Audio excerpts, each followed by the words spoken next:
Desde hace más de 15 años me dedico a manejar tráileres por todo México. He cruzado la Sierra de Puebla con neblina espesa como caldo. He bajado por la autopista de Cuernavaca cuando los frenos ya no más eran promesas. Y he atravesado la Sierra Tarahumara en noches tan oscuras que la luz de mis faros parecía tragada por algo más denso que la sombra.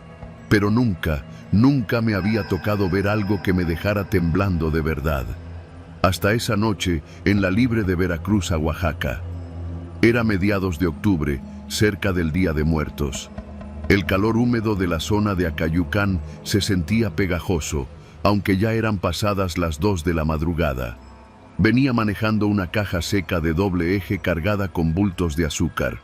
No tenía prisa, y aunque la autopista era más segura, preferí tomar la libre porque siempre he creído que el camino viejo conserva mejor las historias y las advertencias.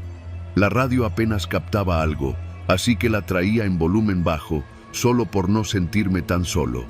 El monte a ambos lados se abría en sombras altas, donde solo los faros alcanzaban a arañar la oscuridad. No había más autos, ni luces, ni perros, ni nada. Fue entonces cuando lo vi. Un coche compacto, gris, varado a la orilla del camino. Las luces de emergencia parpadeaban lentas, como si la batería estuviera muriendo. Y junto a la puerta del conductor había alguien, un hombre.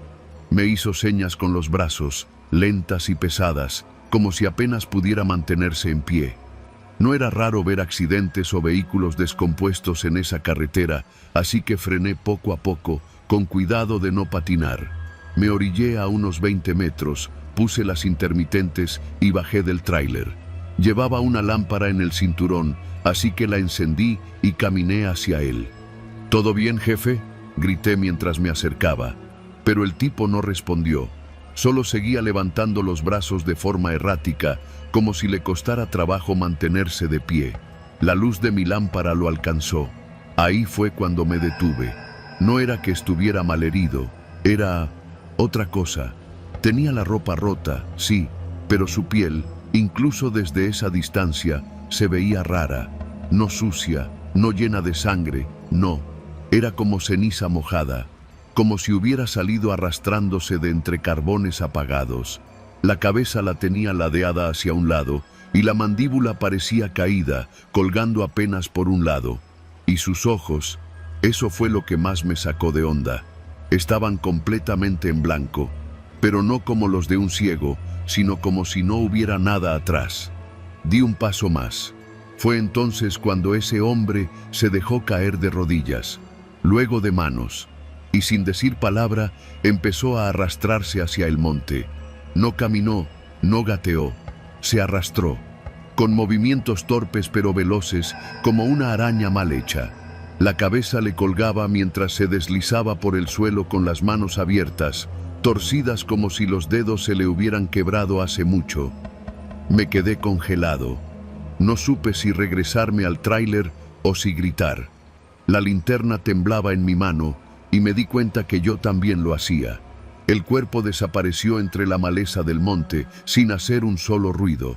Ni una rama crujió, solo se fue, como si el monte lo hubiera jalado. Corrí de regreso al tráiler, cerré las puertas, le metí cambio y arranqué tan rápido como pude. Manejar en una libre a esas velocidades no es cosa de tontos, pero en ese momento me valía madres. No llamé a nadie. No paré hasta llegar a un retén militar cerca de Matías Romero.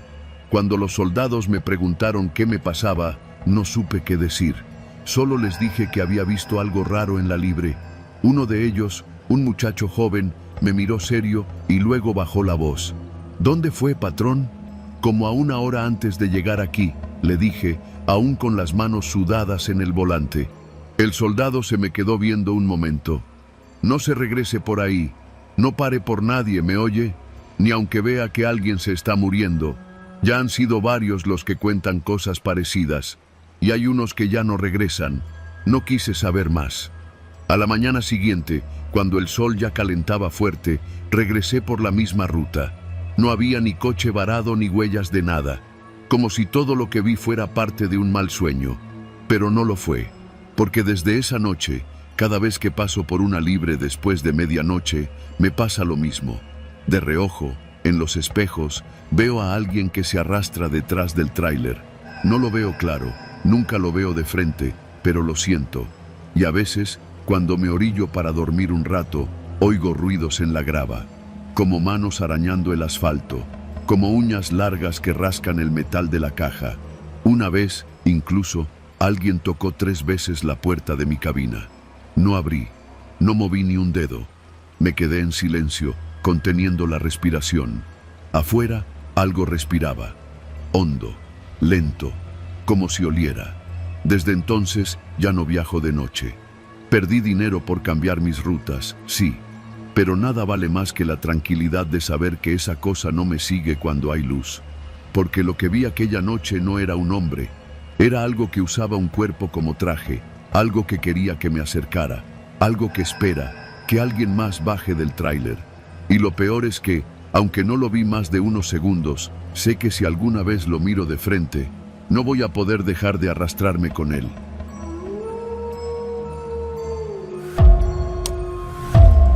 A mí nadie me tiene que contar lo que es el miedo. Yo lo viví con los ojos abiertos, con las manos temblando sobre el volante y el corazón a punto de reventar cada que escuchaba el zumbido de una notificación. Y no fue en una casa vieja, ni en un cementerio, ni en un pueblo fantasma. Fue en mi propio carro. Un Tsuru rojo modelo 1998, el mismo que mi papá me prestó mientras te estabilizas, mijo, después de que troné con mi ex y me salí del departamento en Guadalajara. Me fui a vivir a El Salto con mi tía Marta, un fraccionamiento medio olvidado por el municipio, de esos donde todavía hay calles sin pavimentar, tienditas con rejas oxidadas y perros callejeros que se echan bajo los carros por el calor. Desde ahí manejaba todos los días hasta la tienda Electra donde trabajo en Tlaquepaque. Era un trayecto de unos 40 minutos si no agarraba tráfico, y para no estar en silencio, siempre conectaba el celular con un adaptador de casete que todavía usaba el estéreo viejo del carro. Todo empezó una noche de miércoles. Recuerdo que eran como las 10:30 porque salí tarde. Había habido un problema con las cajas y me tocó cuadrar números. Ya iba cansado, manejando por Avenida Gobernador Curiel, pasando el cruce con Lázaro Cárdenas, cuando mi celular, que estaba en la base del tablero, soltó una notificación. Un mensaje de audio en WhatsApp. De mí. Yo no lo había enviado. Al principio creí que era un error, algún audio viejo reenviado, pero cuando lo abrí, me quedé helado. Se escuchaba el sonido exacto del motor del Tsuru. No me refiero a el sonido de un carro, no. Era el motor de mi carro, con ese zumbido peculiar cuando llegaba a segunda, con la vibración de la palanca que solo tenía cuando pasaba de los 40 kilómetros por hora. Luego, en medio del sonido, se oían pasos, como si alguien caminara sobre grava, y algo más. Un susurro, apenas perceptible, diciendo: «Ya voy». Me estacioné en seco frente a una farmacia cerrada. Revisé el audio varias veces, con los vidrios arriba, el carro apagado y el estómago apretado. No había forma de que yo hubiera grabado eso. Era reciente. El archivo decía que se había enviado hace un minuto y estaba en mi propia conversación conmigo mismo, ese chat que uso para guardar notas de voz y tareas. No podía explicarlo. Pensé que tal vez era alguna app fallando o un virus, así que lo borré, reinicié el celular y seguí mi camino. Esa noche me costó dormir, pero uno a veces prefiere no hacerle caso a lo raro. Al día siguiente, en el mismo tramo, de nuevo con el adaptador y el celular conectado, me llegó otro audio. Esta vez mientras esperaba el cambio de semáforo en la glorieta de El Álamo. La notificación sonó fuerte, como si mi celular lo hubiera puesto en volumen alto solo. Lo abrí de inmediato. En el audio se escuchaba el crujido del asiento del copiloto, ese sonido de tela y resorte cuando alguien se sienta rápido. Luego, una respiración, pesada, como si alguien estuviera justo ahí, al lado mío, en silencio. Me giré. No había nadie, pero el asiento tenía una ligera hendidura que yo no había notado antes. Lo más inquietante fue el final del audio. un golpecito suave en el cristal, justo del lado del copiloto, y apenas terminó el audio, alguien tocó la ventana. 3 golpecitos secos. Volteé bruscamente, pero no vi a nadie. Ni carros cerca, ni peatones. Nada. Manejé como alma que lleva el diablo. Me fui directo a casa de mi tía, metí el carro al portón y me metí corriendo. Esa noche, el Tsuru se quedó con los vidrios arriba y las luces del patio encendidas. Me prometí que al día siguiente usaría Uber, aunque se me fuera la quincena. Pero por alguna razón, en la mañana, cuando desperté, el celular volvió a vibrar. Otro audio, esta vez más largo. Lo escuché temblando desde la cama. Era una grabación de mí mismo, llorando. Un sollozo bajo, ahogado, como si estuviera hablando desde el asiento del conductor, con la cabeza agachada. Se escuchaban frases entrecortadas, imposibles de entender, como si yo supiera que estaba pasando algo horrible, pero no supiera cómo expresarlo. Al fondo, otra voz. No era la mía. Era grave, casi un gruñido, que decía: no te bajes. Ese día no fui a trabajar. Apagué el celular, lo reinicié en modo seguro, desinstalé WhatsApp, Telegram, todas las apps de mensajería. Nada sirvió. Los audios seguían llegando, y todos solo cuando me subía al carro. Empecé a notarlo más claramente. Los audios parecían grabados desde adentro del vehículo, desde mi asiento, o desde el asiento del copiloto. Algunos eran solo respiraciones, otros eran ruidos extraños, un dedo golpeando el tablero, uñas arrastrándose por el parabrisas, murmullos apenas audibles. Uno tenía una risa, la mía, pero distorsionada, burlona, como si me estuviera viendo desde otro lugar. Cometí el error de enseñárselo a mi tía, una señora de esas que te rezan el rosario sin avisarte. Lo escuchó y palideció. Este carro ya traía algo, mijo. ¿Lo bendijiste cuando te lo prestaron? No, no lo había hecho, ni me pasó por la cabeza. ¿Quién bendice un Tsuru viejo? Esa noche soñé que manejaba en una carretera sola, oscura. A mi lado, un hombre sin rostro. Todo su cuerpo era una silueta negra, pero sentía su presencia. Supe que me iba a llevar a algún lado, que no había vuelta atrás. Desperté con el celular en la mano, la pantalla desbloqueada. Un nuevo audio. ¿Ya viste quién va contigo? Ese día decidí que tenía que deshacerme del carro. No podía más. Lo llevé a un lote de carros usados en Tonalá, y aunque me dieron una baba por él, lo dejé. Me regresé en camión, con los audífonos puestos y el celular en modo avión. Pensé que había terminado. Pasó una semana. Nada. Dormí tranquilo. No más audios, no más ruidos. Hasta que un viernes por la noche, saliendo del Oxxo, vi el Tsuru estacionado frente a la tienda. El mismo. Mis stickers en el medallón, mis rayones en la defensa. Un tipo se subió, un chavo joven, como de mi edad. Iba solo. Me acerqué un poco, en shock, como si viera a un ex que no esperaba ver. No sabía si advertirle, pero el tipo encendió el carro, puso música y se fue. Me quedé ahí parado. Esa noche, mi celular vibró. Otra vez. Un último audio. Era mi voz, pero no desde el asiento, desde fuera del carro, como si estuviera en la banqueta, viendo cómo alguien más se alejaba. Y al fondo, justo antes de que el audio terminara, la voz de siempre, esa voz que ya no podía olvidar, murmuró algo nuevo, con tono de risa amarga. Tú te bajaste, pero él no. No he vuelto a manejar desde entonces. Y aunque vendí mi celular y cambié de número, a veces, en las madrugadas, cuando la ciudad está en silencio y todo parece dormido, escucho algo que me hiela la sangre, el sonido inconfundible de un motor viejo pasando frente a mi casa, lento, como buscando algo, como si supiera que algún día me volveré a subir.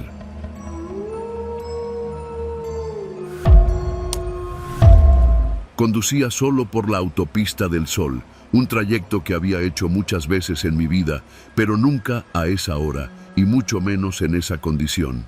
Habían pasado apenas 4 días desde que murió mi madre, y después del entierro no tenía cabeza para quedarme en Cuernavaca. Todo me asfixiaba, el calor, el silencio, los familiares que solo aparecen cuando alguien muere. Mi plan era llegar a Acapulco para quedarme unos días en el departamento que rentábamos de vez en cuando. No iba por turismo, mucho menos por despejarme. Solo necesitaba estar lejos. Eran casi las 2 de la madrugada. No lo sabía por reloj, sino porque el locutor de Radio Fórmula acababa de decir la hora antes de pasar a una noticia sobre un accidente en el kilómetro 108, justo por donde iba. La noche estaba completamente despejada, ni una nube, y sin embargo, no se veía la luna. Lo noté cuando pasé junto a un Oxxo cerrado, algo raro para esas tiendas, y miré hacia el cielo esperando ver la luna llena que había iluminado el camino antes de salir de Cuernavaca. Pero no estaba, solo el firmamento negro, como si alguien la hubiera borrado. Fue entonces que me di cuenta de lo otro. Los postes de luz, los que van marcando la orilla de la carretera, se apagaban uno por uno en cuanto yo pasaba. No era como esos apagones generales donde se va todo. Era distinto, preciso, metódico.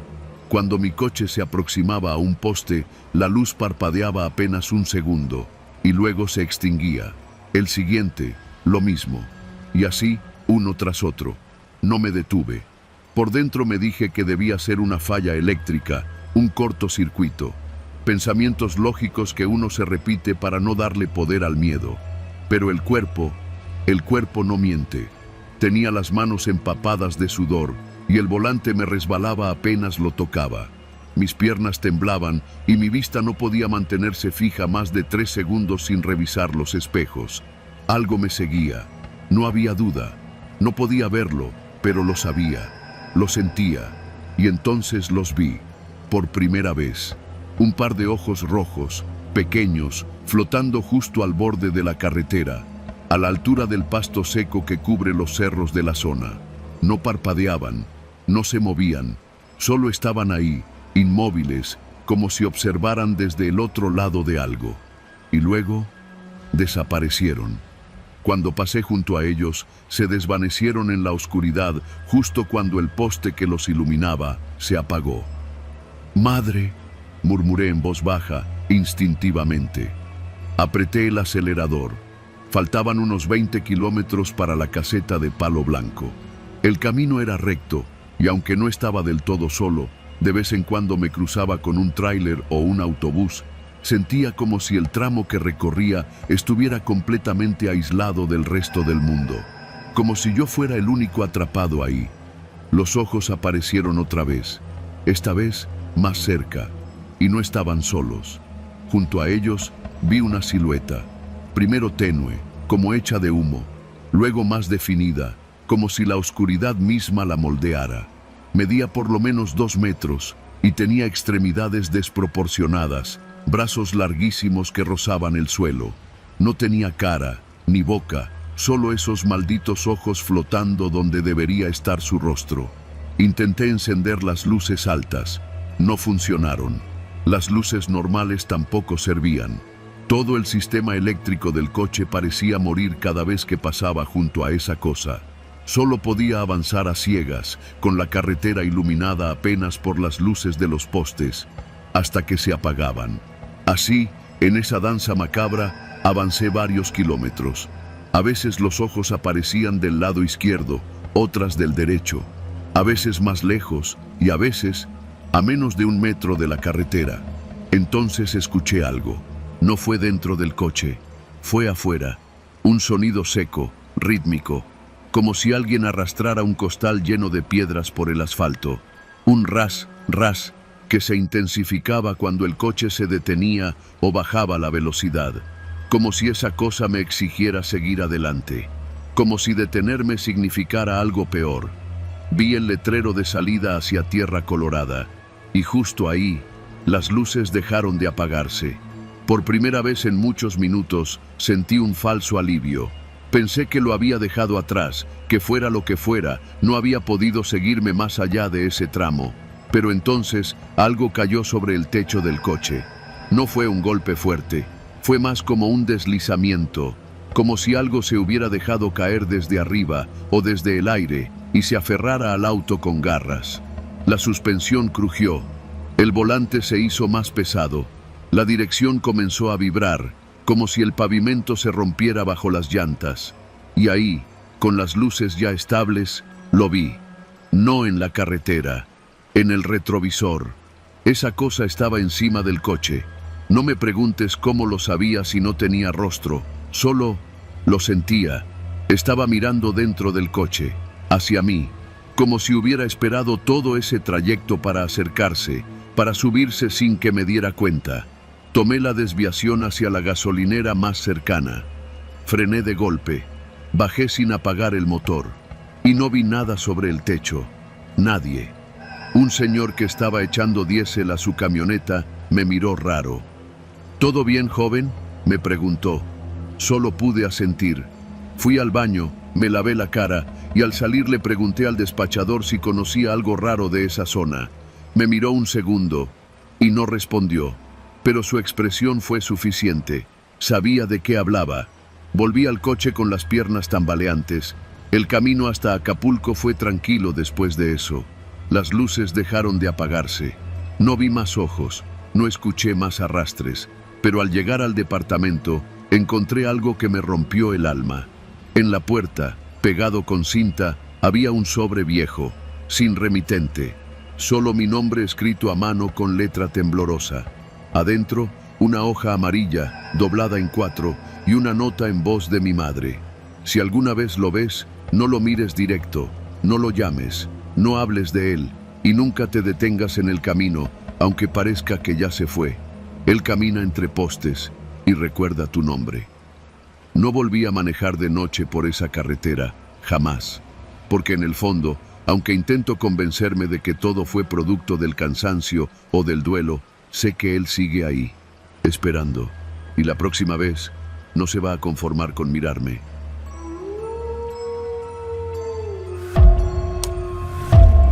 Nunca he sido de los que creen en cosas sobrenaturales. Yo soy chofer de tráiler y uno aprende rápido a no hacerle caso a los cuentos que se oyen en la carretera. Que si una mujer vestida de blanco que se aparece en la curva, que si luces que te siguen desde el cielo, que si niños fantasmas pidiendo ride. Puras jaladas, pensaba yo, hasta que me pasó lo del tráiler sin conductor. Mi nombre es Emiliano Rodríguez y llevo manejando tráiler desde los 19 años. Hoy tengo 43. Siempre he trabajado con carga pesada, sobre todo entre Veracruz y el norte del país. Esta historia empezó hace poco más de un año, en mayo, cuando me ofrecieron un viaje urgente desde Minatitlán hasta Chihuahua. Era buen dinero, más del doble de lo normal, pero el detalle es que debía hacerse de noche, sin paradas largas. Que porque la carga no podía exponerse al calor del día. Ni pregunté qué traía, ya sabes cómo es esto. Mientras el depósito caiga en tiempo, a uno no le importa. Me dieron una caja cerrada con sellos y me dijeron que no la abriera. Según esto, traía equipo quirúrgico. A eso de las 9 de la noche salí de la bodega con el tanque lleno y 2 termos de café. Tomé la carretera federal 180 y comencé el recorrido como cualquier otro. Escuchaba mis corridos en la radio, cantaba para no dormirme. Me detuve por ahí de las 12 para mear junto a unos árboles. En ese momento fue la primera vez que lo vi. A lo lejos, por el retrovisor, venía un tráiler sin luces. Ni faros, ni luces de posición, nada. Apenas se veía la silueta. Me llamó la atención porque no emitía ningún sonido de motor, pero se mantenía a una distancia constante detrás de mí, como si no tuviera intención de rebasar. Pensé que a lo mejor el conductor tenía problemas eléctricos o algo así, pero me pareció raro que no activara ni los intermitentes. Aceleré un poco para dejarlo atrás. Casi una hora después, me encontré con una caseta cerrada en un tramo abandonado de la autopista cerca de Tierra Blanca. La barrera estaba caída y se notaba que no pasaba nadie por ahí desde hacía años. Según mi GPS, debía haber una estación de servicios, pero todo estaba apagado, como si hubiera sido clausurada hace tiempo. Me bajé a revisar los frenos del tráiler porque empecé a sentir una ligera vibración en el volante. Nada fuera de lo normal. Me subí de nuevo, di vuelta al retrovisor y ahí estaba otra vez.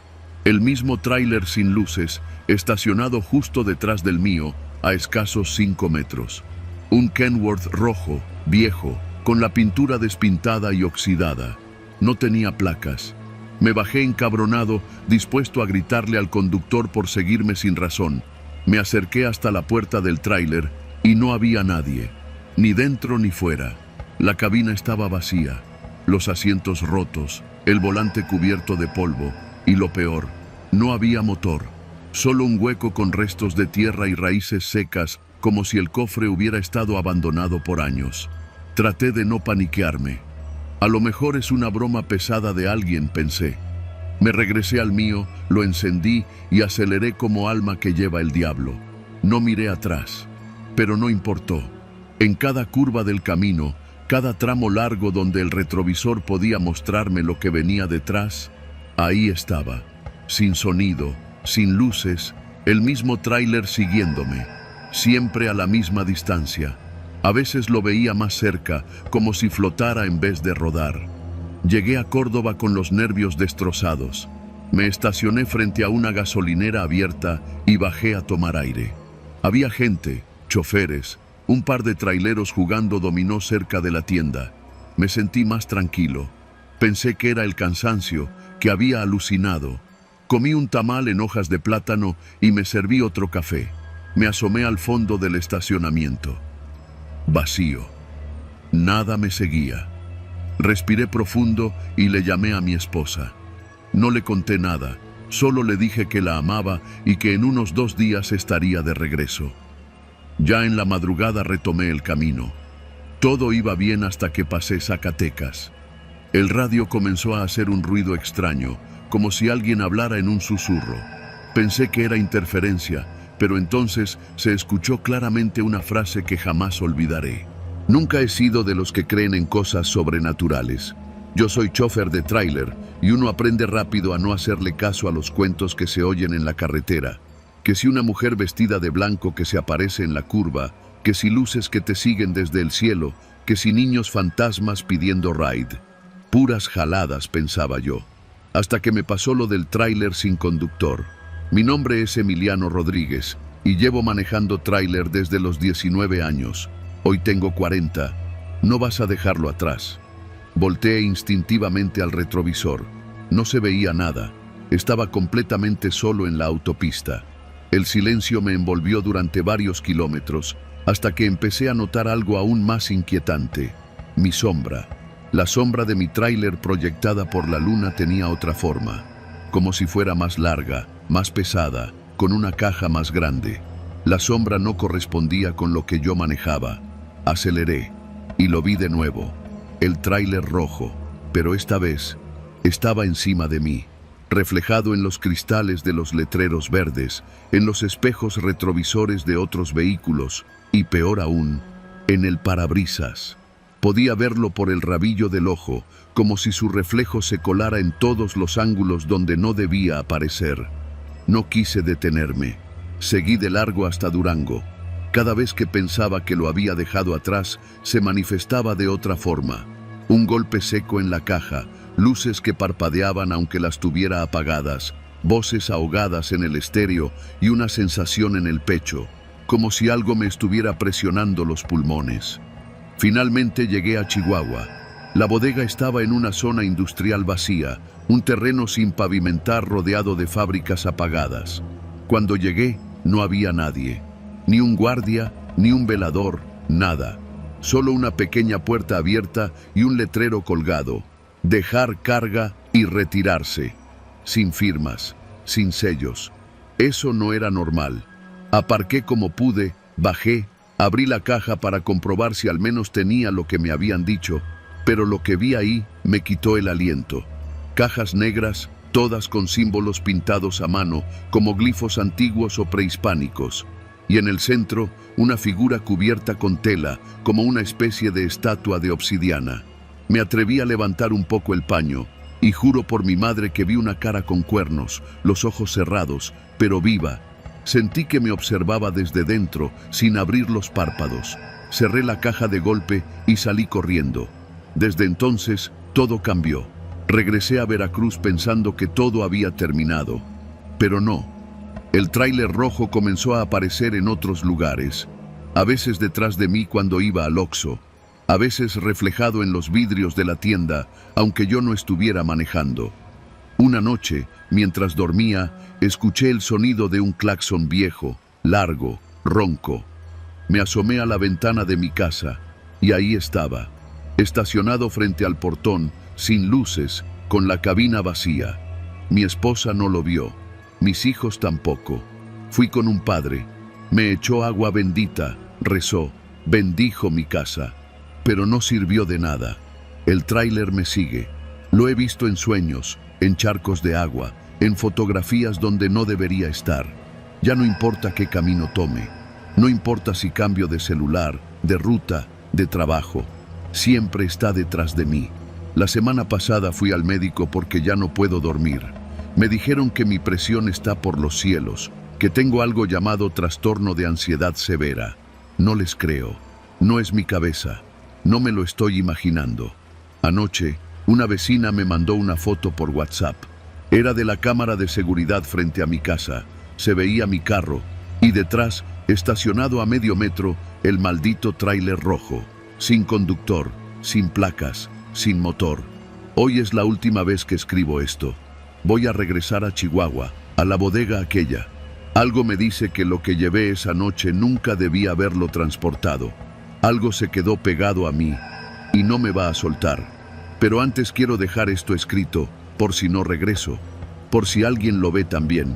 Si estás en la carretera y ves un tráiler viejo, rojo, sin luces, siguiéndote a la misma distancia, no frenes, no mires atrás y sobre todo, nunca te detengas a ver si hay alguien manejando, porque no lo hay y aún así, te sigue.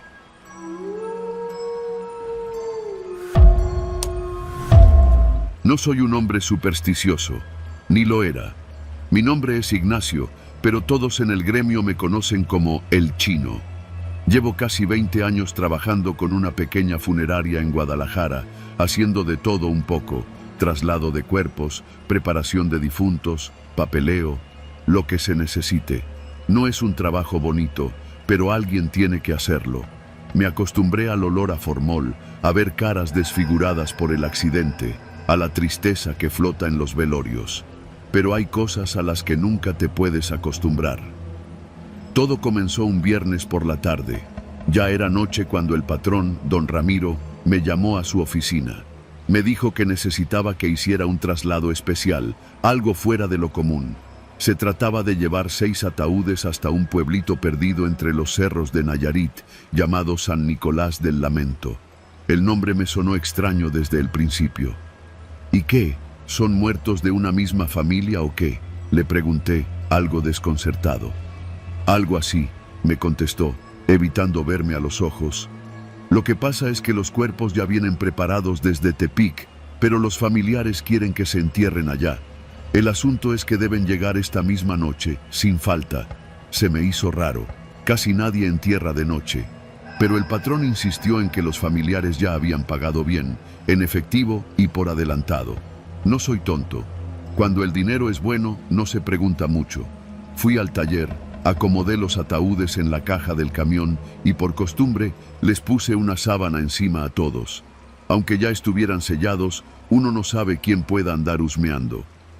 Salí de Guadalajara cuando el sol apenas se ocultaba detrás del Cerro del Cuatro.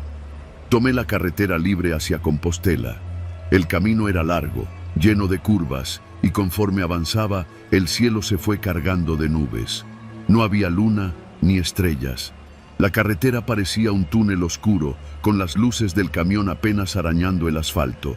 Ya pasaban de las 11 de la noche cuando vi el letrero oxidado que anunciaba San Nicolás del Lamento, 3 kilómetros. No había luces, ni casas, ni señal en el celular. Tomé el desvío y me adentré en un camino de terracería. Fue ahí donde empezó todo. A medio camino, con los baches sacudiendo los ataúdes en la caja del camión, escuché un golpe seco, como si algo hubiera caído dentro. Me detuve en seco, pensando que una de las cajas se había movido. Bajé con la linterna en la mano, revisé cada ataúd.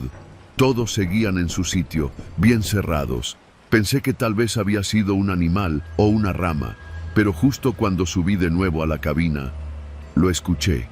Una voz desde la parte trasera del camión, apagada por la madera, pero clara. ¿Ya llegamos? Me quedé inmóvil. Pensé que tal vez lo había imaginado, que era el cansancio, el eco, lo que fuera. Pero entonces volvió. Tengo frío. Sentí que la sangre se me helaba. Me quedé un buen rato ahí, con el motor apagado, en medio de la nada. El único sonido era el del monte y el viento colándose entre los árboles. Encendí el motor de golpe y seguí manejando. Tenía que llegar al pueblito, entregar esos ataúdes y largarme lo antes posible. Pero mientras avanzaba, algo cambió en el ambiente. El aire se volvió más denso, como si el mundo estuviera conteniéndose. Empezó a oler a tierra mojada, pero también a podredumbre, como si algo estuviera descomponiéndose muy cerca. Y luego, una risa infantil. Venía desde la caja del camión. Apreté el acelerador, queriendo terminar con eso de una vez. Me repetía que eran alucinaciones, que tal vez alguno de los ataúdes traía una grabadora o alguna tontería ritual. He visto cosas extrañas en mi trabajo, ataúdes con comida, con cartas, con objetos personales, pero jamás algo así. Al fin llegué al pueblo, o eso creí. San Nicolás del Lamento no tenía postes de luz, ni gente en las calles. Las casas eran de adobe viejo, algunas medio caídas, y todo estaba en silencio. Silencio total. Toqué el claxon un par de veces frente a la pequeña capilla donde debía dejar los cuerpos. Nadie salió. Me bajé, tomé una linterna y caminé hasta la entrada. La puerta estaba entreabierta. Dentro apenas se veían unas cuantas veladoras encendidas. Olía a cera y humedad. Dejé la puerta abierta para que entrara algo de luz del camión. Entonces una figura salió de entre las sombras. Era una mujer, morena, flaca, con un rebozo negro cubriéndole la cabeza. Sus ojos eran oscuros, profundos, como si no tuvieran fondo. «Ya los estábamos esperando», dijo con voz seca. «Disculpe, ¿hay alguien más que me pueda ayudar a bajarlos?». La mujer negó con la cabeza. «Usted debe hacerlo solo». Así se pidió. Me encogí de hombros y fui por el primer ataúd. Estaba frío, pero no más de lo normal. Lo bajé con cuidado y lo llevé hasta el interior de la capilla. La mujer me indicó que lo colocara sobre una mesa de piedra, cubierta con un petate viejo. Así hice con los otros 5. El último estaba más pesado, o tal vez yo ya estaba agotado. Al terminar, limpié el sudor de mi frente y me volví hacia ella. ¿Algo más? ¿Dónde firmo la entrega? La mujer me miró fijamente. Ahora debe sellar la puerta. ¿Qué? La puerta.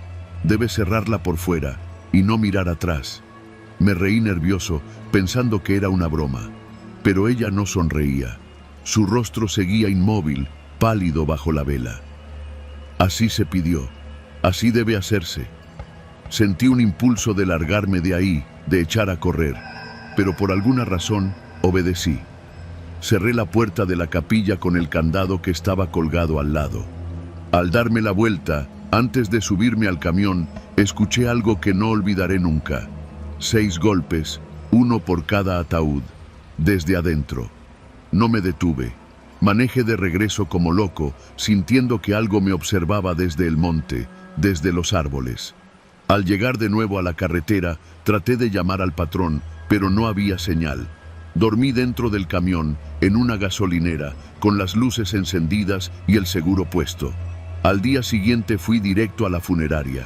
Don Ramiro estaba en su oficina, tomando café como si nada. Le conté todo, cada palabra, cada sonido, cada golpe. Él me escuchó sin interrumpirme. Al final, solo dijo: «Lo hiciste bien, Chino. Ellos necesitaban llegar antes de que amaneciera». «¿Ellos quiénes?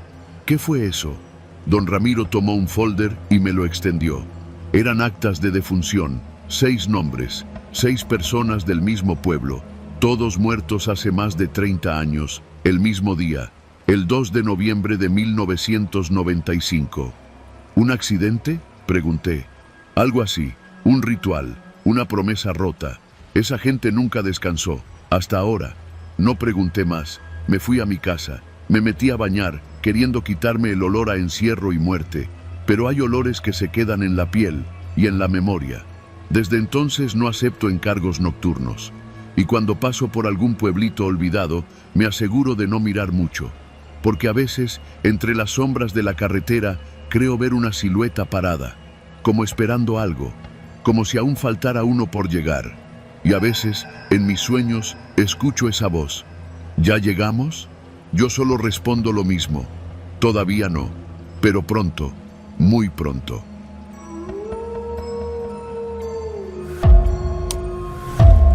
Nunca he sido supersticioso. Nunca le tuve miedo a la oscuridad ni a los cementerios. De niño me burlaba de las historias de fantasmas que contaban mis tías en las reuniones familiares. Siempre fui más del tipo práctico, escéptico. Por eso me costó tanto aceptar lo que me pasó aquella madrugada en la Sierra de Oaxaca. Porque lo viví, porque me habló, porque sabía cosas que nadie más debería saber. Todo empezó por una urgencia familiar. Mi mamá se había enfermado de gravedad. Vivía en un pueblo a las afueras de Tuxtepec y yo estaba en Oaxaca capital. Me avisaron por teléfono cerca de las 2 de la mañana. Sin pensarlo, agarré las llaves del coche y salí de inmediato. Ni siquiera eché gasolina. Sabía que el tramo entre la ciudad y la sierra era peligroso de noche, pero el miedo de perderla me empujó. Cargué en una gasolinera de San Agustín Yatareni, compré un café soluble de esos aguados y me aventé el camino sin detenerme. La carretera 175 es conocida por sus curvas cerradas, su niebla repentina y sus tramos donde simplemente no hay señal ni luz, más allá de lo que alcancen a iluminar tus faros. A eso de las 3:30 de la madrugada, pasé por el desvío a Ixtlán de Juárez. En ese tramo ya no hay casas, ni casetas, ni nada. Solo bosque espeso, cerros altos y neblina bajando como si fueran sábanas mojadas colgando entre los árboles. Fue ahí cuando empezó lo raro. Primero, sentí que la camioneta se hacía más pesada del lado del copiloto, como si alguien se hubiera subido en movimiento. Pensé que eran mis nervios, que el estrés y la hora ya me estaban afectando. Pero luego escuché la puerta del copiloto cerrarse. Clarito, un clac seco, definitivo. Volteé de reojo. El asiento estaba vacío, pero el cinturón estaba estirado, abrochado, como si alguien estuviera ahí. Me sudaron las manos. Quise decirme que era una falla del mecanismo, que había dejado el cinturón mal puesto, que era normal. Pero entonces lo escuché. Una voz, justo al lado mío. Seria pero cálida, masculina, como de unos 30 años. No sonaba amenazante, al contrario, sonaba como si me conociera. No has pasado por San Juanatepec desde que murió tu abuela, ¿verdad? Me helé. No respondí, solo apreté más fuerte el volante y miré de frente, como si ignorarlo pudiera deshacer lo que estaba pasando. Pero la voz siguió. Y cada palabra que salía de esa garganta invisible me fue desarmando. ¿Te acuerdas cuando te perdiste en el río, allá en el rancho de Doña Aurelia? Tenías 5 años. Fue un susto tremendo. Tu papá te encontró llorando, con la rodilla raspada, escondido debajo de unas piedras. Nadie sabía eso. Ni yo lo recordaba del todo. Solo vagamente, como un sueño que me contaron tantas veces que terminé creyendo lo mío. Y aquella vez que te escondiste debajo de la cama de tus tíos, en la casa de los Portales de Etla, pensaste que nadie te iba a encontrar. Te quedaste dormido entre telarañas, hasta orinaste el colchón. Tenías 7 años. Sentí un nudo en la garganta. Esa historia se la conté una sola vez a mi prima Rebeca, cuando teníamos 12 años. Fue un secreto entre nosotros. Juramos no contarlo. ¿Quién eres?, le dije. Mi voz tembló. La voz no respondió enseguida. Hubo una pausa y después, con una serenidad que me desquició, dijo: solo soy alguien que te acompaña cuando nadie más puede hacerlo. No sabía si estaba soñando, si me estaba volviendo loco, pero no me detuve. Sentía que si frenaba, si me bajaba, me iba a pasar algo peor. La voz no me gritaba, no me insultaba, no se reía. Solo platicaba, como si estuviéramos compartiendo el camino, como si fuéramos viejos amigos, o más bien, viejos enemigos íntimos. Durante un buen tramo me contó historias, detalles de mi infancia, de mis pensamientos, de cosas que yo jamás le dije a nadie. Me habló de un dibujo que hice en la primaria, con lápices de colores, mordidos, donde dibujé un monstruo con cara de mi maestro de educación física. Me dijo el nombre del perro de mi vecino con el que jugaba en secreto. Me describió el color del vestido que llevaba mi mamá el día que me regañó por rayar la pared con plastilina. Todo eso era real, todo eso había pasado, y él lo sabía. Intenté prender la radio, pura estática. Quise marcarle a alguien, no tenía señal, ni una rayita. Era como si el mundo se hubiera replegado, como si la carretera fuera una lengua larga de soledad donde solo estábamos él y yo. ¿Por qué me estás diciendo esto?, le pregunté finalmente, con los dientes apretados. Porque hoy es tu última oportunidad de recordar lo que fuiste, lo que dejaste atrás. ¿Recordar qué? Que no estás solo, nunca lo has estado, y que cuando eras niño, tú me veías. ¿Te acuerdas? Ahí me dieron ganas de gritar, porque de pronto sí me acordé de una figura que se sentaba en el rincón de mi cuarto cuando tenía fiebre, de una sombra que me hablaba en sueños y que una vez me enseñó dónde estaba escondido un dulce, de una voz que me susurraba mi nombre cuando me quedaba dormido en los asientos traseros del coche de mi papá. Siempre creí que era imaginación infantil, juegos de la mente.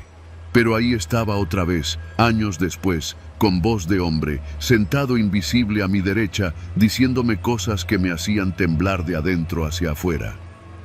Te fuiste olvidando de mí, poco a poco, dijo, como todos. Pero hay un momento en el camino, justo antes de llegar a la loma del Ahorcado, donde los que fuimos olvidados podemos volver. La loma del Ahorcado. Sí, claro, todos los traileros la conocen. Es una curva peligrosa entre los cerros, donde hace muchos años colgaron a un ladrón. Dicen que ahí se aparece el fantasma, que a veces se ve un bulto colgando de un árbol seco. Siempre pensé que eran cuentos, pero justo antes de llegar ahí, la niebla se volvió más espesa, y el aire dentro del coche se enfrió como si me hubiera abierto el congelador. Mi copiloto invisible se cayó. El silencio fue más ruidoso que cualquier palabra, y entonces lo vi. Una figura colgando, un cuerpo. No se movía con el viento, no tenía rostro, pero supe que me miraba. El coche se apagó, los faros murieron, el motor tosió y quedó inerte, justo a medio camino de la curva. Todo quedó en absoluta oscuridad. Intenté encenderlo, nada. Volteé al asiento del copiloto. La forma del cinturón seguía abrochada. La silueta hundía ligeramente el asiento, pero ya no hablaba. ¿Qué quieres?, grité. Nada. Apreté los ojos, los volví a abrir, y ahí estaba, una figura, sentada, negra, como hecha de humo denso. No tenía rostro, pero se sentía presente, palpitante, como si estuviera hecha de mis propios miedos. Te estoy devolviendo lo que perdiste, dijo por última vez. Y entonces una oleada de imágenes me invadió. Recuerdos que no eran míos, caminatas por pueblos que nunca visité, voces desconocidas, llanto, desesperación y una sensación abrumadora de soledad, como si esa cosa hubiera sido yo en otra vida, o algo que nació conmigo. El coche volvió a encenderse solo, los faros se encendieron, la figura del ahorcado ya no estaba, el copiloto tampoco. El cinturón se había soltado, caído sobre el asiento como si nadie hubiera estado ahí. Seguí manejando. Llegué a casa de mi mamá poco antes de las 5. Estaba mejor. El susto había pasado. Me abrazó. Me preguntó si estaba bien. Le dije que sí, pero sabía que no era cierto. Desde esa noche, cada que manejo solo por una carretera, siento esa presión en el asiento del copiloto, como si algo se sentara conmigo. No me habla. No siempre, pero cuando lo hace, solo dice una cosa. Todavía no acabamos de recordar.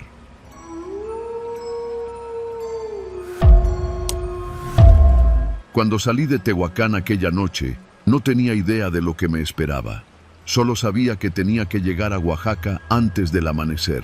Mi mamá había enfermado de gravedad y mis hermanas estaban esperándome en el hospital civil.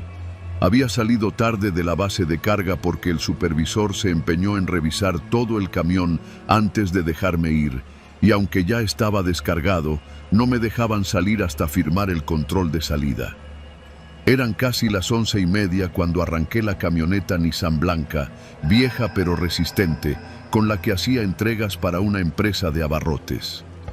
Decidí irme por la carretera de Cuacnopalán rumbo a Nochixtlán, una ruta que conocía de memoria pero que a esa hora, con todo oscuro y los cerros rodeándote por ambos lados, se sentía como un abismo. Tenía el estéreo prendido con música ranchera bajita para mantenerme despierto. Llevaba café de Oxxo en un termo grande que ya estaba tibio, y aunque no me gusta mucho, me ayudaba a no cabecear. Pasando el kilómetro 70, las luces de la carretera empezaron a escasear. Ya no había casetas ni patrullas, solo el zumbido del motor, el golpeteo leve del viento y los faros alumbrando la cinta negra que parecía tragarse todo. Entonces empezó a sentirse el frío, y no era un fresco normal de madrugada. Era un aire helado, seco, como cuando abres un congelador antiguo. Se metía por las rendijas del tablero, aunque traía las ventanas cerradas. Revisé que el aire acondicionado estuviera apagado, y así era. Pensé que quizá venía un frente frío, aunque en Oaxaca no suelen pegar tan fuertes. Poco después, cuando el reloj marcaba la medianoche, vi a una niña parada al borde de la carretera. No tendría más de 7 años. Estaba sola, vestida con un camisón blanco largo, como de hospital o de escuela vieja. No hizo ningún gesto. Solo estaba ahí, de pie, mirando hacia mi camioneta. No había casas cerca, ni ranchos, nada. Pasé de largo. Mi primer impulso fue frenar, pero algo en mi cuerpo se tensó, como si algo me advirtiera que no debía detenerme. Me quedé con la imagen de la niña clavada en la cabeza, hasta que los faros ya no la alcanzaban. Y entonces, sin razón aparente, la radio empezó a sacar un ruido raro, como un zumbido mezclado con estática. Pensé que era por la señal del cerro, pero al querer bajarle el volumen, la perilla no reaccionaba. Fue ahí cuando un viento gélido se coló dentro de la cabina. No puedo explicar cómo. Todo estaba cerrado, pero lo sentí, como si alguien abriera la puerta de una morgue. El aire se volvió denso, me costaba respirar, y justo en ese instante vi cómo aparecieron unas marcas de manos pequeñas en el parabrisas. No venían de afuera, estaban por dentro. 5 dedos delgados, perfectamente delineados, como si una criatura diminuta hubiera apoyado sus palmas desde el interior del cristal empañado. Frené de golpe. El café se me derramó en los pantalones y casi suelto el volante. Las marcas seguían ahí, frescas, como si se acabaran de formar. No escuché ninguna puerta abrirse. No sentí movimiento en la cabina, pero las manos estaban ahí. Quise borrarlas con la manga de la chamarra, pero apenas la toqué, sentí un frío tan profundo que el brazo me dolió hasta el hueso, como si el vidrio estuviera a temperaturas bajo cero. El resto de la cabina estaba templado, pero ese punto exacto era un hielo imposible. Decidí seguir conduciendo, con el corazón en la garganta y el cuello tenso, como si algo estuviera justo detrás de mí. No volteé. No quise ver el espejo retrovisor. Algo en mí sabía que si volteaba, iba a ver algo que no debía estar ahí. Avancé varios kilómetros hasta que vi la luz de una gasolinera cerrada. Paré a un lado, bajé con la linterna del celular y me di cuenta de algo más. En el exterior de la camioneta no había ninguna marca. El parabrisas por fuera estaba limpio, pero desde adentro seguían las manos, visibles como si hubieran sido impresas con vapor o grasa. Aproveché para ir al baño que estaba abierto del otro lado, donde los choferes suelen parar a orinar. Al regresar, ya más tranquilo, miré hacia la cabina desde afuera y sentí que el alma se me caía al piso. Adentro, en el asiento del copiloto, había una silueta pequeña, oscura, inmóvil, como si la niña que vi en la carretera ahora estuviera sentada en mi camioneta, esperándome. No corrí, no grité, no supe qué hacer. Encendí el celular y marqué a mi hermana, pero no entraba la llamada, ni una sola rayita de señal. Y entonces, sin que tocara el control, se activó la alarma de la camioneta. Las luces comenzaron a parpadear y el claxon sonaba intermitente, como si algo adentro se moviera. Fui hacia la puerta del conductor, la abrí con el control manual y la silueta ya no estaba. Las marcas en el parabrisas seguían ahí, pero ahora había más. Ya no eran dos. Eran al menos 6 o 7 pares de manos, de distintos tamaños, como si varios niños hubieran presionado sus palmas contra el cristal al mismo tiempo. Me temblaban las piernas. Me subí y arranqué, sin pensar, solo queriendo salir de ese tramo. Pero algo cambió. La carretera ya no era la misma. Las señalizaciones ya no estaban. Todo estaba envuelto en una neblina espesa, blanca, que no había visto ni en las zonas altas de Puebla. No podía ver más allá de 5 metros. Tuve que ir despacio, sintiendo que algo me vigilaba. Y entonces lo oí. Una voz, dentro de la cabina. ¿Dónde está mi mamá? Me quedé helado. No era mi imaginación. Era una voz clara, infantil, y venía del asiento trasero.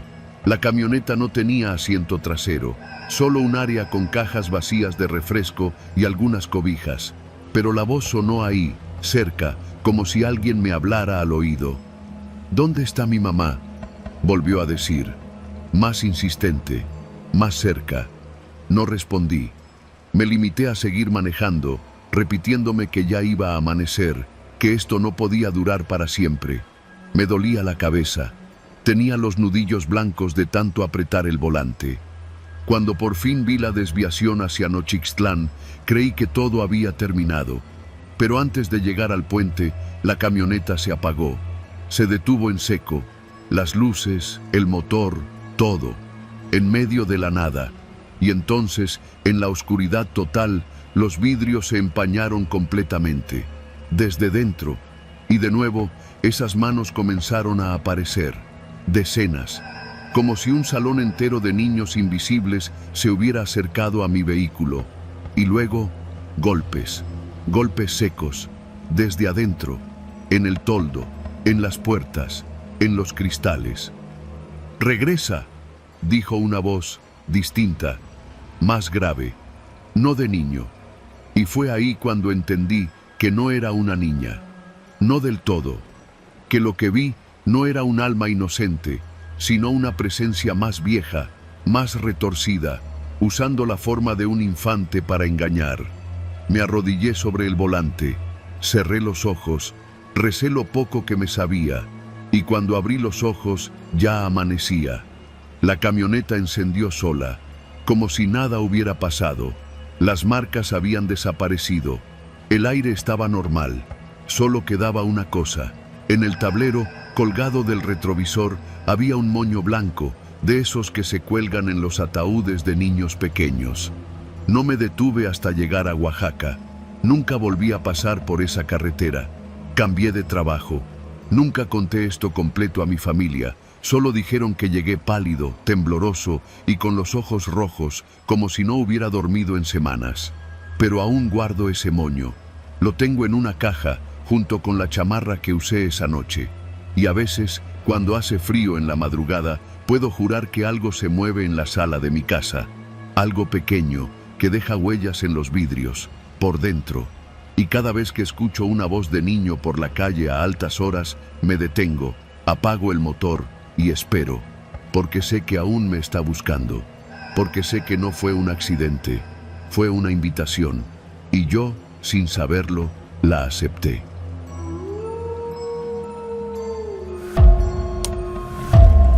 Nunca he creído en las cosas que no se pueden tocar, ver o explicar con lógica. Crecí en un rancho cerca de Chignahuapan, entre vacas, tierra mojada y el frío que cala hasta los huesos. Ahí uno aprende que las historias de aparecidos y brujas sirven más para espantar niños que para asustar a un hombre ya curtido por la vida. Eso pensaba, al menos, hasta esa madrugada maldita en que tomé el camino equivocado por la Sierra Norte de Puebla. Era noviembre, justo después del Día de Muertos. Había ido a Teciutlán a dejar unos muebles que me encargaron llevar desde la Ciudad de México. Siempre me ha gustado manejar de noche. Hay menos tráfico, el aire es más limpio y puedo poner mi música sin que nadie me moleste. Aparte, con el clima serrano, el silencio tiene algo que me ayuda a pensar. Cargué la camioneta por la tarde, revisé los frenos, como siempre, y salí alrededor de las 9. El plan era regresar por la carretera federal 130, pasar por Zacatlán y llegar a mi casa para el desayuno. Pero por confiarme de más y no revisar bien el GPS, me metí por una desviación secundaria que cruza por un tramo boscoso que casi no aparece en los mapas.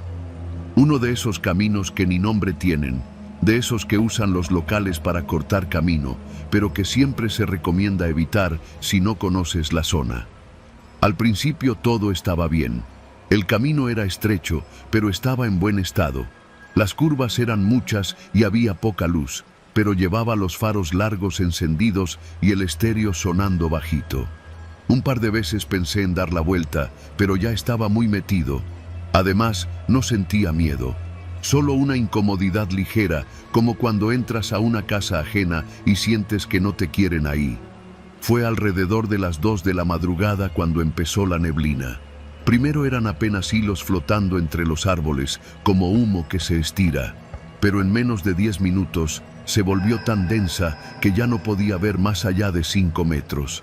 La luz de los faros se rebotaba contra la bruma y el aire tenía un olor extraño, como a tierra húmeda mezclada con incienso rancio. Abrí un poco la ventana y lo confirmé. Ese aroma no era natural. Era parecido al copal, pero más agrio, como si estuviera quemado desde hace días. Reducí la velocidad a menos de 30 por hora. Empecé a notar que el bosque a los lados del camino ya no sonaba. No había grillos, ni ranas, ni siquiera el susurro del viento. Solo el murmullo del motor, mis propios latidos y la maldita neblina que parecía hacerse más espesa con cada kilómetro. Fue entonces cuando los vi. Pensé que era una ilusión óptica, un reflejo causado por la niebla o algún poste viejo, pero no. Eran autos. Una fila de vehículos antiguos estacionados a un lado del camino. El primero era un Ford de los años 40, con la carrocería oxidada pero reluciente en ciertas partes, como si hubiera sido lavado hace poco. Luego seguía un camión de pasajeros, de esos que ya no circulan desde hace décadas. Atrás de él, una camioneta de redilas, luego un bochito, un sedán de los 70s, así hasta perderse en la bruma. Todos apagados. Todos perfectamente alineados, todos con las ventanas cerradas. Reduje la velocidad hasta quedar casi detenido. Me fui acercando con cuidado, viendo los vehículos uno por uno. Eran muchos. Calculé por lo menos una veintena. No tenían placas visibles. Algunos estaban casi nuevos, otros llenos de óxido. Todos eran modelos antiguos, muy antiguos. Pero eso no fue lo que me heló la sangre, fue la gente dentro de ellos. Cada vehículo tenía ocupantes, en algunos solo el conductor, en otros familias completas, todos sentados, completamente quietos, como si esperaran algo. Lo peor fue cuando vi sus rostros, o más bien, cuando me di cuenta de que no tenían ojos. Sus cuencas estaban vacías, no sangraban, no estaban mutiladas, solo vacías, como si nunca hubieran tenido ojos, pero eso no les impedía mirarme. Porque lo sentía como todos esos rostros huecos me seguían con la cabeza, girándola lentamente conforme pasaba junto a ellos. Tuve que parar. Mis manos temblaban sobre el volante, sentí que me faltaba el aire. Apagué la música, todo quedó en silencio. Solo se oía un golpeteo suave contra la carrocería, como si algo estuviera cayendo. Bajé la mirada. Ceniza. Una fina lluvia de ceniza caía sobre mi parabrisas, no del cielo, sino desde los árboles. Volví la mirada al frente y pegué un brinco. Una niña parada en medio del camino. Vestía un vestido blanco sucio y su cabello le cubría el rostro. Estaba descalza y sus pies parecían hundirse en la tierra como si no pesara nada. No se movía, solo alzaba una mano y señalaba hacia los vehículos. El miedo me paralizó. Quise poner reversa, pero el espejo me mostró algo imposible. Más carros. una fila idéntica a la que tenía enfrente, bloqueando también el camino por donde venía. Y en cada uno, más pasajeros sin ojos, observándome. La niña comenzó a caminar hacia mí, lento,